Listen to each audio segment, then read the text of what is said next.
Welcome, welcome, welcome. My name is Elizabeth A. Corshu. I am the host. I am the Chief Wellness and Innovation Officer. I have curated this podcast titled Mic'd Up and Unapologetic. Mic'd Up and Unapologetic is a platform curated to speak truth to power and to speak boldly and to own the authority of what we bring to this podcast. Mic'd Up is where power, purpose, and presence meets the mic. I am so delighted today that we have our phenomenal Mr. Jason Murray. He is a financial advisor. He is the president and CEO of Abundant Network, as well as he's a 3-time best-selling author. And we are delighted to have him today to speak to us, to elevate our mindset in regards to our financial health. We've had many other opportunities in the past to talk about financial health and financial wisdom, but in today's society, it's so vital that we do a checkup on our financial health. I do want to lead in with this broadcast to talk about, there's a quote by Dave Ramsey. It says that financial building is not a marathon. It's a marathon. It's not a sprint. And it requires discipline daily. So I'm going to pass the virtual mic over to Mr. Jason S. Murray. I'm going to ask him to briefly talk to us a little bit. I was really impressed. There was a link that you sent over to me, and it looked like it was an article written about you. It talked about how you transformed your pain into power and your trials into triumph. So I know you've wrote many books, and if anybody wants to do a deep dive, they can go and buy your books. I don't know if you have your books to the side of you, but if you can kind of give us a brevity about what that pain into power looks like. I know a little bit about your story, but if you can just share with our audience today. Yes. Well, first of all, thank you for inviting me to come and share tonight. It's a pleasure. We've had conversations before, and I'm just looking forward to a delightful conversation tonight. And more specifically, in terms of how I've turned pain into power, I've experienced a lot of pain, but I know that that pain was designed for me to be stronger. It was designed for me to show others that I can make it through, they can make it through as well. But more importantly, that God doesn't put more on you that you can handle. Amen. And I would say that it's a culmination of things, but early on in life, I became a widower at the age of 26. So Wow. unfortunately, my first wife passed away due cancer. It was a long, prolonged illness after my first son was born Oh, in wow. 1982. She was Mhm. diagnosed, and then she only lived to 1988, so 6 years after that. Okay. And that pain was the, I guess, start in terms of pain that I've experienced directly losing a loved one. But Mhm. then later on in life, as I worked and I remarried, I was growing a family, Mhm. you know, professionally, you experience pain through unfortunate layoffs, right? So Oh, yes, one of the yes. major pain points that I experienced was finally got my dream job at Merrill Lynch after many years of wanting to be a financial advisor, and then due to the global financial crisis, Mm. I was let go in 2008, and I had to really redefine myself Mm. along with others. So I wasn't alone, but Okay. it was a defining point in my life because my younger daughter was about to go to college a few years Mm. after 2008, and then I had to salvage, maintaining a mortgage, Mhm. finding new employment, and then also managing a Pressure, house, a lot of pressure. right? And Yeah. managing a household, raising a number of children. And what I found is that I became an entrepreneur. I became Mm. self-employed. You know, when you have I guess a training program at Merrill, you're backed by a major financial house, and then that's taken away from you, not to any fault of your own, but you had Yes. to pivot. So I had to pivot, and Yes. I had to find, how can I now make the decision? Do I go to a bank? Do I Mm. go to another major wirehouse? Do I Yes. go to an independent firm? And I ended up going to a platform that allowed me to initially learn Medicare. So Hmm. I was able to leverage that skill and pivot there. And then I eventually returned back into a financial service practice. And I spent a lot of years at Transamerica Financial Advisors. So Oh, okay. So you were in the as Medicare space? I didn't know you were in the Medicare space. I was in the Medicare space right after Merrill Lynch. I worked for Health First. I worked Oh, for wow. United Healthcare. Okay. And as I did that, that wasn't I wasn't necessarily passionate about it, but it was a means to an end until I was able to return to what I enjoy doing more, Okay. advising clients and helping individuals make financial decisions to build their wealth and protect their assets. So lo and behold, I became self-employed, and that Hmm. was really the start of my entrepreneurial journey, um, versus working for a major wirehouse. And when you leave corporate America, Yes. it's a big change. It's transformational, and that Mm. you have to develop your own goals, number one. You Okay. have to, you know, create your income, number two, I hope people and are taking notes. You said you have to have your own goals. Okay. And number one, number two. Uh-huh. create your own income Mm. because you don't have a salary. Okay. So by creating your own income, it gives you the ability where your income could be uncapped, because the more you work or the more people you help, the Hmm. more you make. And Okay. then I had to just really understand that it was by design that I got let go at Merrill. It was by design Mm. that made the decision to shift into more of a self-employment platform and Okay. really learn business.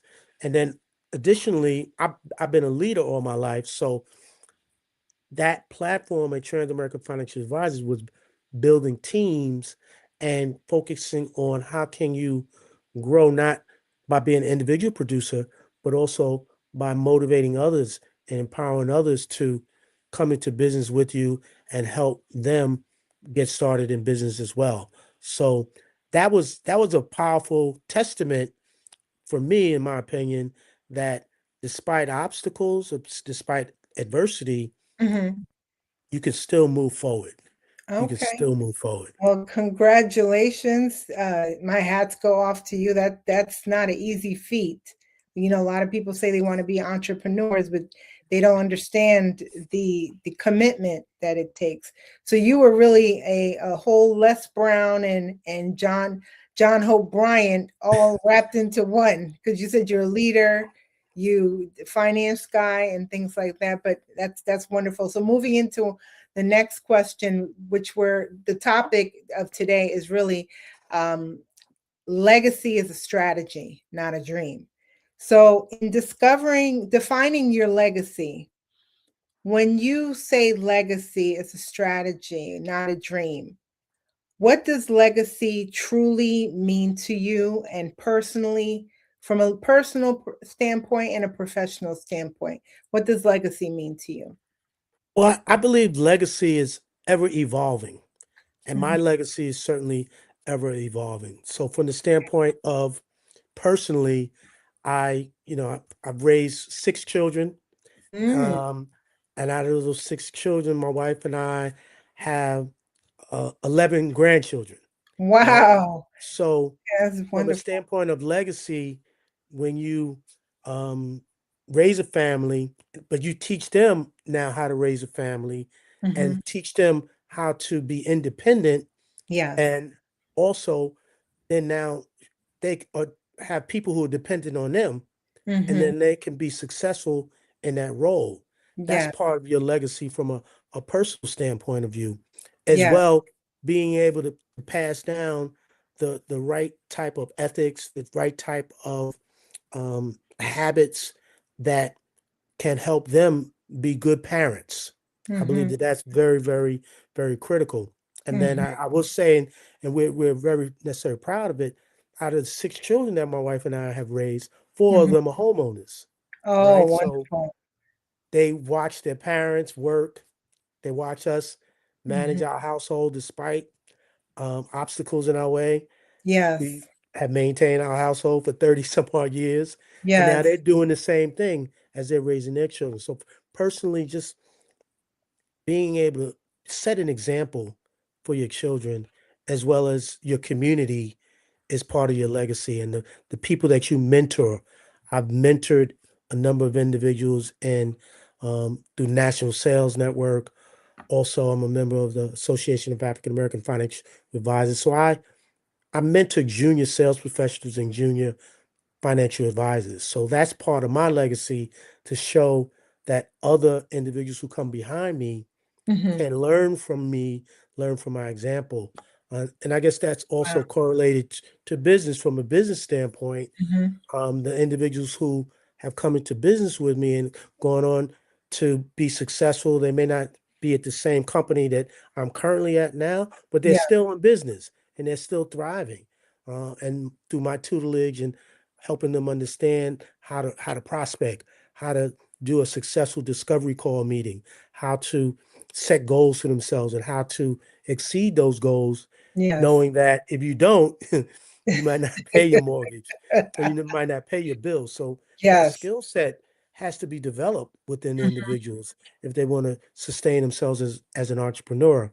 And then I began to write books about Mm. my journey from a sales role to a financial advisor, Okay. then now as an author and as well as a professional speaker, Mhm. individuals can see that when I set my mind to it, I'll develop a goal.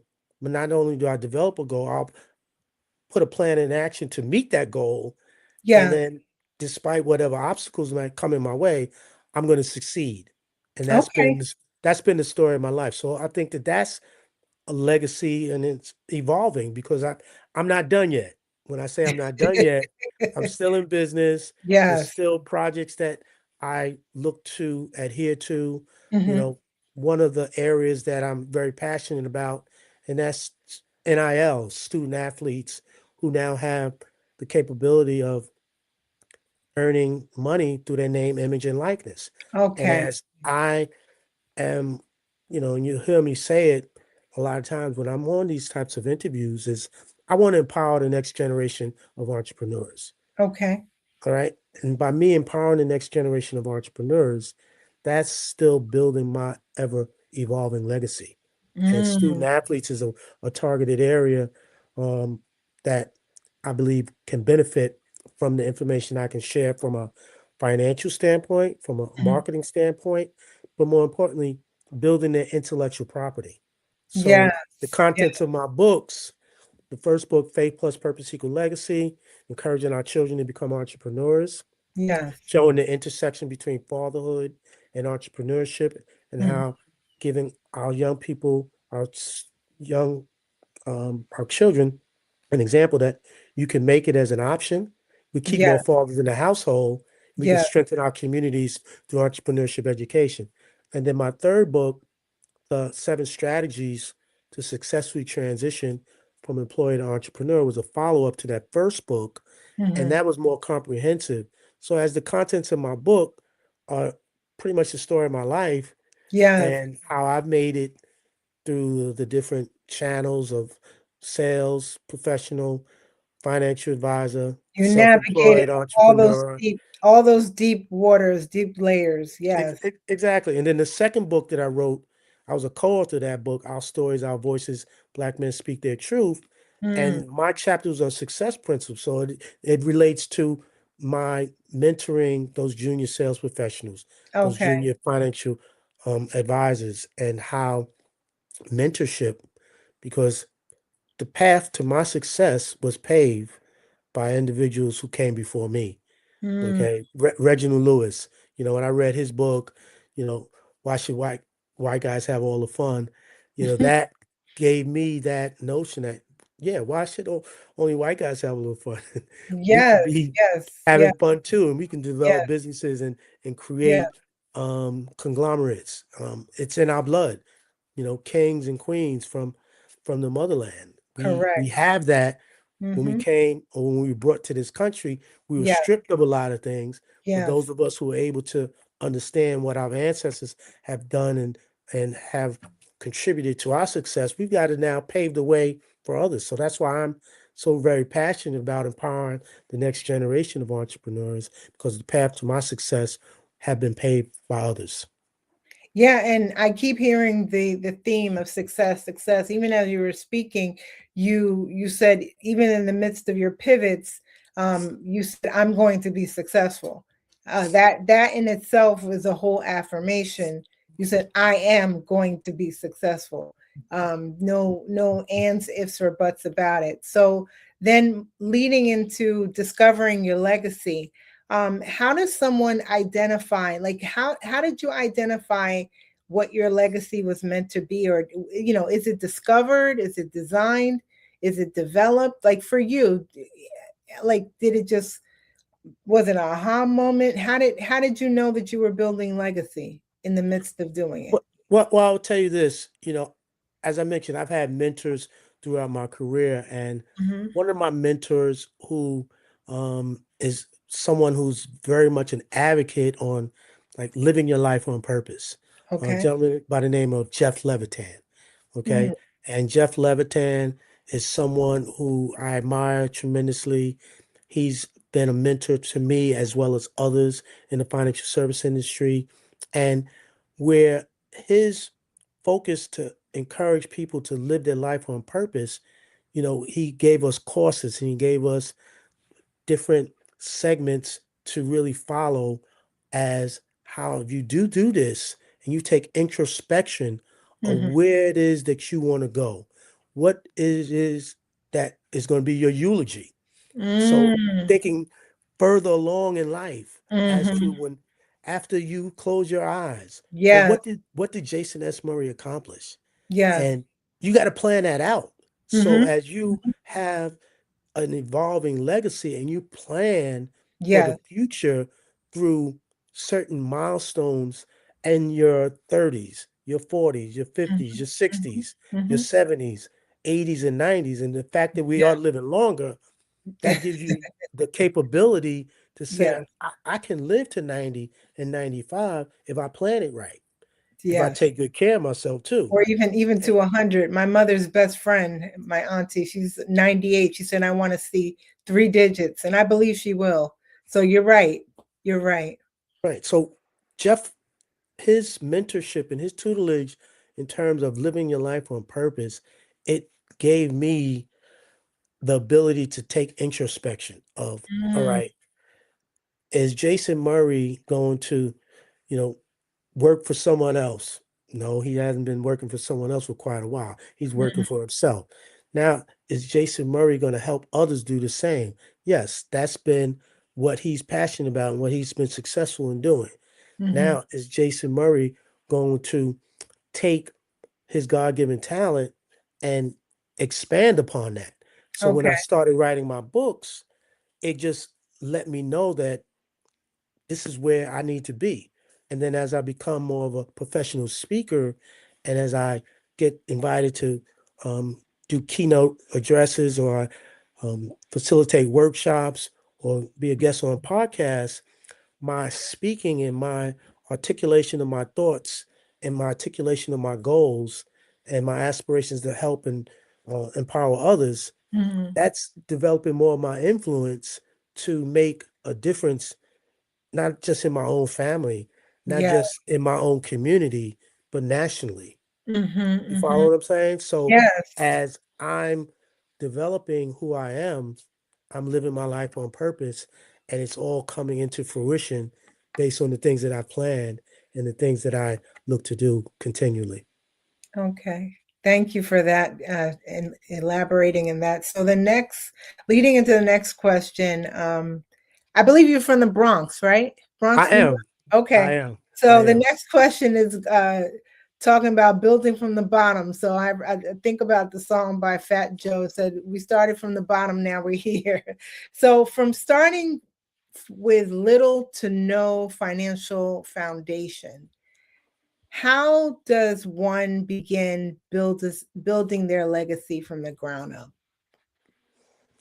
That's an excellent question. And the best way that I can explain it is you have to just stick to the basics. Mm, And the basics of building a financial foundation is really, you know, living within your means, mhm, right? Understand what you have in terms of your capabilities to earn an income, and know how that income can now be developed, or how you can utilize that income to generate more income. And mm, then your budgeting your finances. As mhm, you begin to budget, and as you begin to track where your money's going, and you mhm. understand what your discretionary income is. So your Yeah. discretionary income is your income coming in, your expenses going out. So the difference is your discretionary income. That's the basic foundation. And then you have to really understand how taxes affect your money. Mm, When you understand how taxes affect your money, then you better understand what to do with your money as it relates to paying yourself first. mhm. And You if always people, you always say that. But right, so then when you have somebody who's like, I think of the song from Good Times, right? I always have a song in my head. Remember where she in the theme song it said we're scratching and surviving. So if you have somebody who's scratching and surviving, they can't they think on the mindset that how can I pay myself? So can you kind of elaborate how could somebody if they're scratching and surviving, how can they pay themselves? well, regardless of how much you're getting paid, you can put 5 to 10% away first before you pay your bills. But most people, they think I've got to pay the bills first versus paying themselves first. And if you understand the rule of compound interest, Mm-hmm. and you understand that once you get in that habit of paying yourself first, Mm-hmm. it might be a small amount initially, but Yes. then you put that money to work versus just saving it. You put it where it's growing more interest in a savings account, then you start building compound interest. And after you've developed that habit, it just maintains. But where the problem comes in, Elizabeth, is Mm, when people get a raise and they start making more money, most people end up spending more because they feel like they have more, opposed to shifting to say, I have more, let me save more. So mhm, if you increase income, you increase your savings or investments, mhm. then you stay ahead. You're living within your means.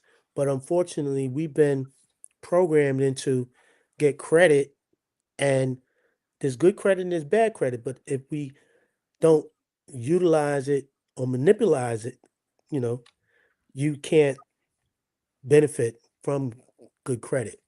You want to stay away from bad credit. But unfortunately, more people get into that credit trap versus paying themselves first and letting compound interest over a period of time generate their wealth for them. Wow, wow, that's deep. Well, I would definitely encourage people that want to learn more to definitely contact Jason Murray. But I'm going to get into the real crux of this legacy is a strategy, not a dream. So I see different generations are struggling, especially in this economy today. So, talking about financial strategies by life stage. So, for those that are between the ages of, youth, young adults, between 15, which is teenagers, but 15 to 25. So, we'll say the youth. What financial habits do you think that you would, since you've raised 6 children, you have 11 grandchildren now, what would be some advice that you would give to the youth? If there was anybody watching right now between the ages of 15 to 25, what should young adults prioritize early to set themselves for, generational success? I would say youth entrepreneurship, and Mm, I'll tell you why. okay. Um, if you can learn, and again, I'll go back to earning your income, and it's Okay. something that I instilled in my kids. If you can learn to earn your income, you'll never be unemployed. Okay. So Can you by lean in learning that skill there? Mhm. of when we had the lemonade stands or selling Girl Oh, Scout okay. cookies or Okay. having a newspaper route, Okay. those were small type of business operations or enterprises that if people followed up with that as young as they were doing that, Hmm. and then you could still go to college or you could still go to a trade school, but Yes. have that understanding of being in business for yourself. Okay. And biblically, God wants that. Yes. Correct. God wants us Correct. to be in business for ourselves. Correct. Okay? So what I'm saying is the early on we can think about entrepreneurship as an option because entrepreneurship is not for everyone. But I Hmm. believe that that's going to help more people be on the trajectory of building wealth early on because they'll understand that you have more unlimited income potential by Yeah. being in business Hmm. versus working for someone. It's perceived to be secure. Yes, it is secure. You can work for the government, you can work for different unions, but you could also get laid off. Or That you part. can have That you part. can have shutdowns, right? Yes. So, Yeah. but if you have developed that skill that I can put myself in a position where I can identify a problem and then I can identify a solution to that problem, you can make a tremendous amount of money because that's what business is all about. So Hmm. early on in developing that skill that business is about solving problems through solutions, that is what I would be really focusing on Okay. explaining to our children Okay. tremendously. Thank you. So now moving into 26 to 36. That's basically wealth building during the building of the family. You were there. Now you see your children are there. So building up the family during those formative years. What should be the focus in regards to finances when they're building a family and starting and just bought their homes? Right. So, but you got to take a step back, Okay. right? Because building the family, you got to make a decision. Do you want to start a family? Do you want to pay down that student loan debt if you have student loan debt? Or did you go Hmm. to a trade school? Do you have monies that you had to pay back to go to that trade school? And then you got to start thinking about retirement as well. Hmm. So making the decision as to which direction do you go in Hmm. or prioritize, Hmm. right? Getting home ownership is critical. You brought Hmm. that up, right? Having the ability to generate equity is very, very important. Hmm. But then you got to start putting money away for college education. So it's a lot of decisions that you have to make. It's Yes. a lot of decisions that you have to make. So Hmm. you have to prevent yourself from going into too much debt because if you go into too much debt in the 20s and 30s, then you're not going to be able to prioritize the things that are more important because compound interest, the earlier you start investing, the quicker money's going to grow and the interest earned and compounded is going to put you in a better position. So you got to really think how can you understand where to put your money, getting the highest interest rate, keeping your debts low, and then you So you for got to that age, because I remember when I was that age bracket, I was in my 30s, just about no 29, just bought my house, and then 30, just had the twins. So would you, off the bat, from what I'm hearing, because there's so many intricacies and things to think about, would you recommend From your experience, would you recommend them going with a financial advisor? I know I had a financial advisor back then, around that time. I mean, I've had a financial advisor pretty much straight out of college. Mm-hmm. All right. I got cold called from a person at Citibank, and he started, he said, I know that you don't have a whole lot of money now, but I want to help you grow. And as you increase your income, I want to help grow with you. Oh, wow. So, Okay. but that that was the benefit that someone reached out to me. But everyone, all financial advisors don't reach out to young people. No, they don't. I sought out So mine. I sought out mine. Mm-hmm. so we as parents, we have to teach our children how to be fiscally responsible Mm-hmm. early on, to start your 401k, take care of the match, take advantage of the match, and then begin taking advantage of tax advantage solutions, Roth IRAs, cash value life insurance.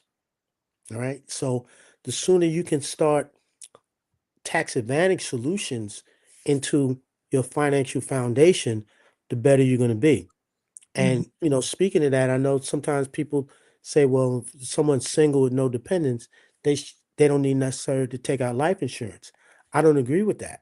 Mm. I believe that the earlier you take out life insurance, the quicker you can start building that financial foundation and generating living benefits.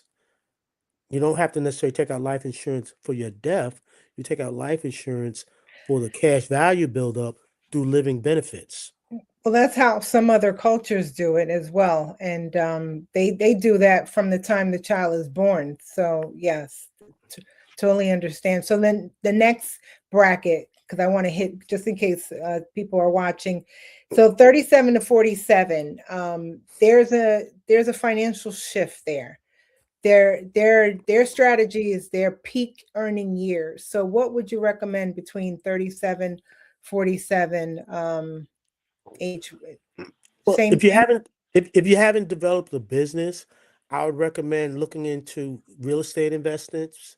I know digital assets are something that's very um, popular. Let's say there's Hmm. some risk to it, but there's some You're talking advantage about to it. Bitcoin? Well, yeah, Bitcoin, digital assets. It's Okay. not. But It's not something. it's not federally, it's not FDIC And backed. that's what I'm saying. It's popular. It's popular. There are risks to it, but Okay.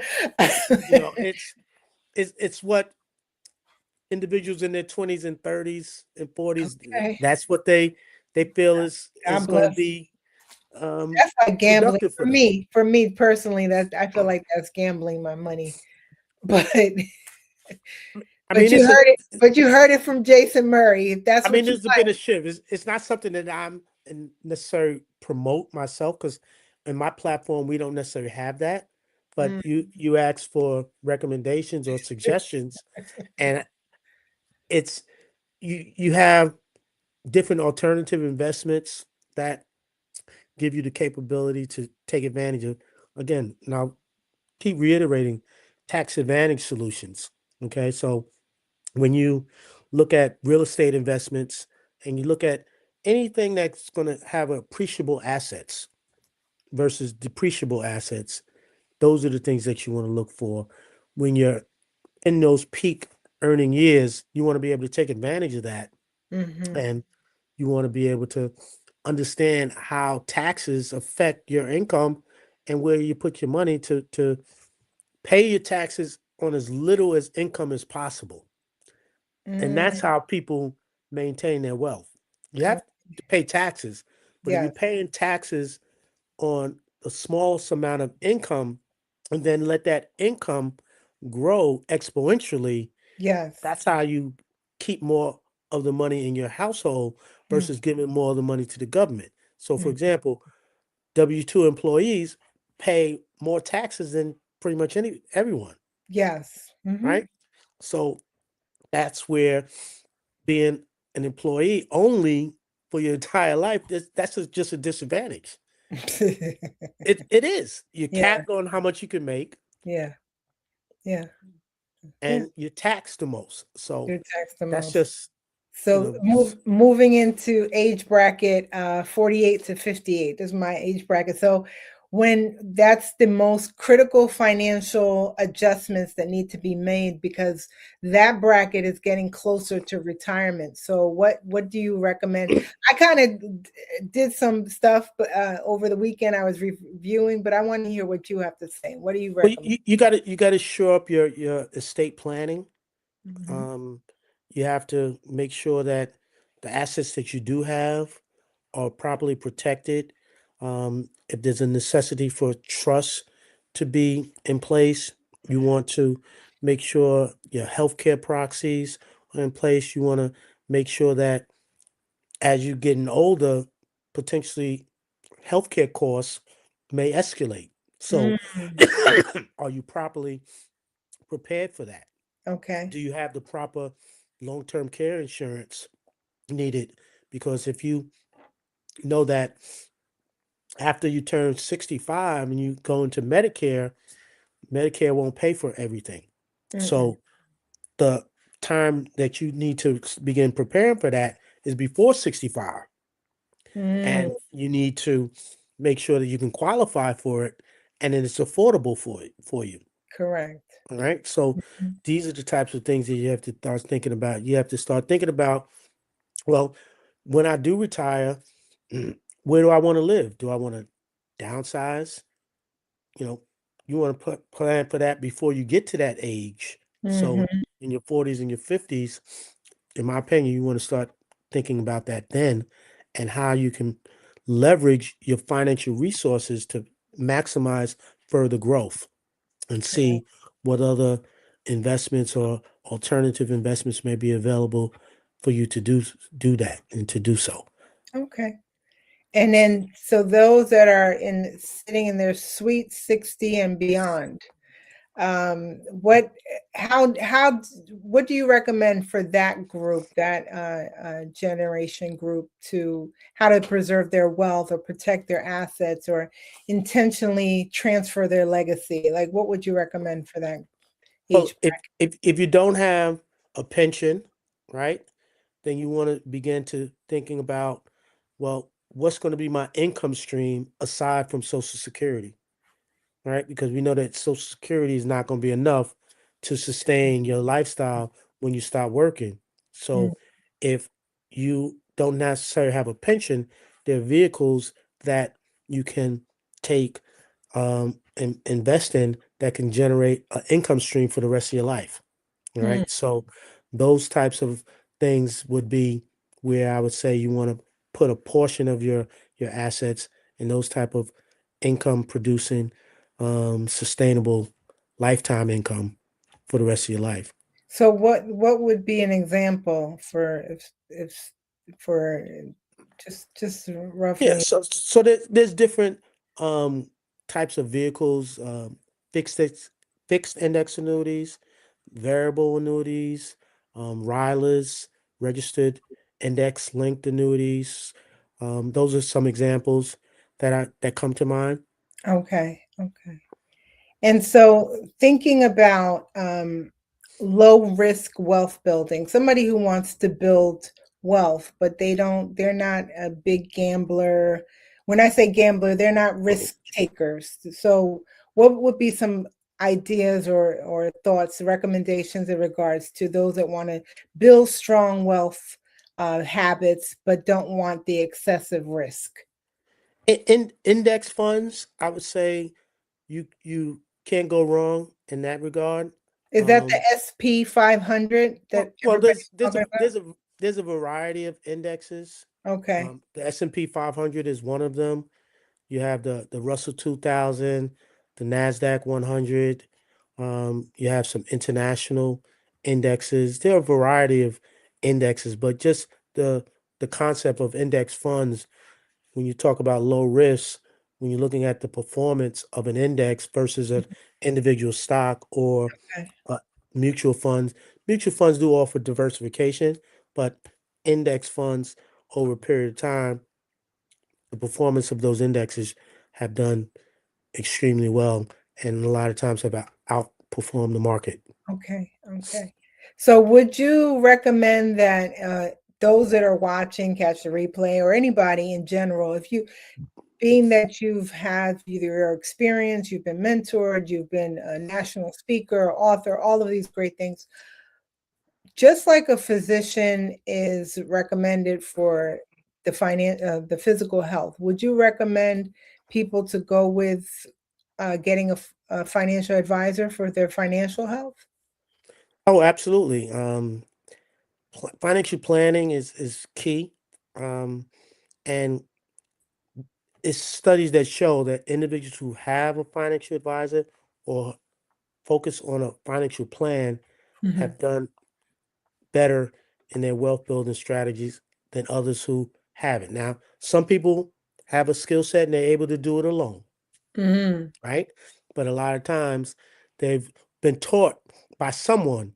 It might Mhm. not be, excuse me, a financial Mhm. advisor, but it might have been a family member, right? Or it Okay. might have been a coworker, right? But if you are doing it on your own, what's the checks and balances of you making the right decisions Mhm. versus having a Mhm. financial advisor that's Mhm. going to help and guide you, develop a plan for you, help you monitor that plan. There is a fee associated with that. And Yes, then, sometimes people don't want to necessarily pay, but if you do it alone and you make mistakes, then it's more of a cost to you. So correct, you have to correct. look at it Right. that way.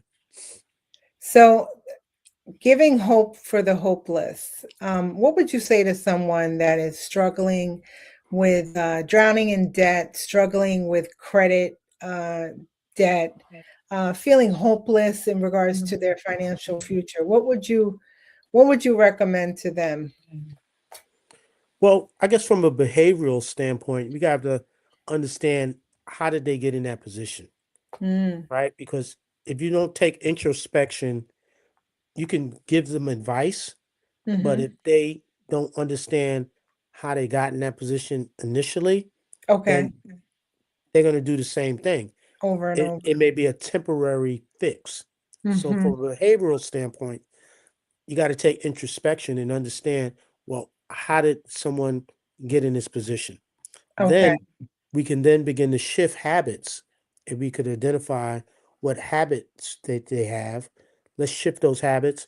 Let's make some changes and then let's monitor the progress as Yes. we make the changes. But Hmm. if we don't identify what the initial habits were, then we just give an advice that they may or may not take. And if they do Hmm. take it, it could be short term. We want to have Okay. long term growth through changes of habits.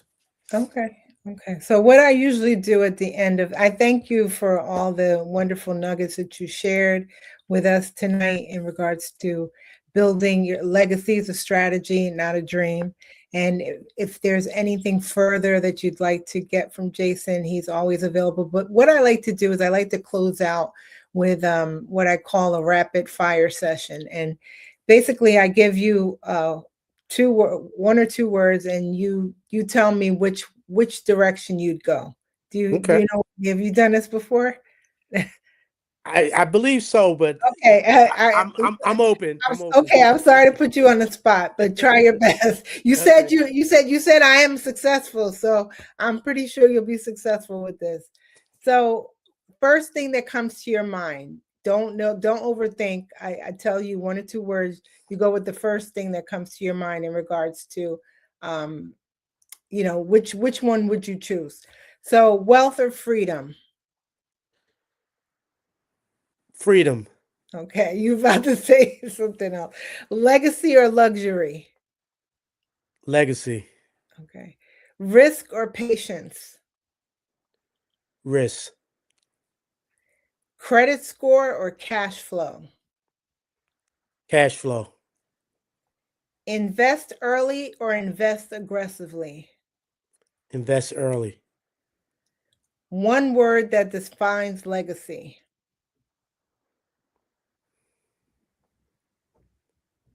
perpetual, Okay. The biggest money mistake people make. mm, Living above their means. Okay.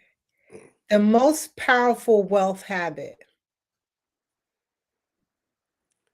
Compound interest as early as possible. A book that changed your financial mindset.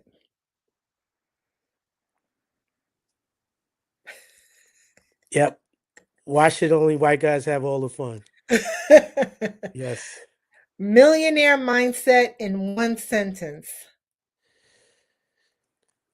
Having the ability to earn your income and have your income multiplied by a system generated through business formation and exponential growth.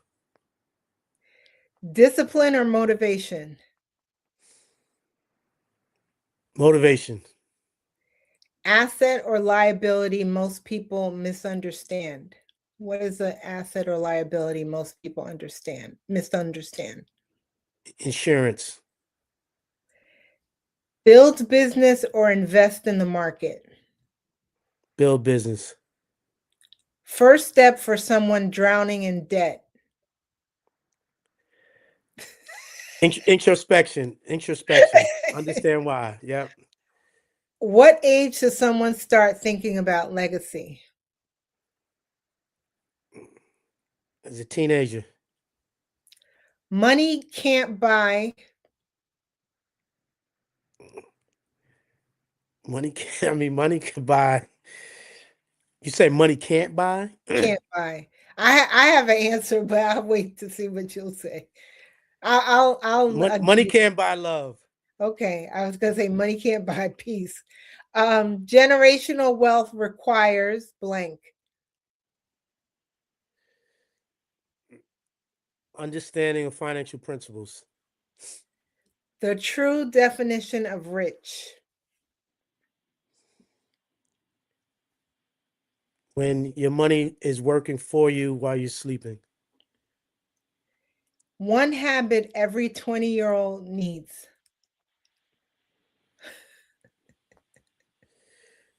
To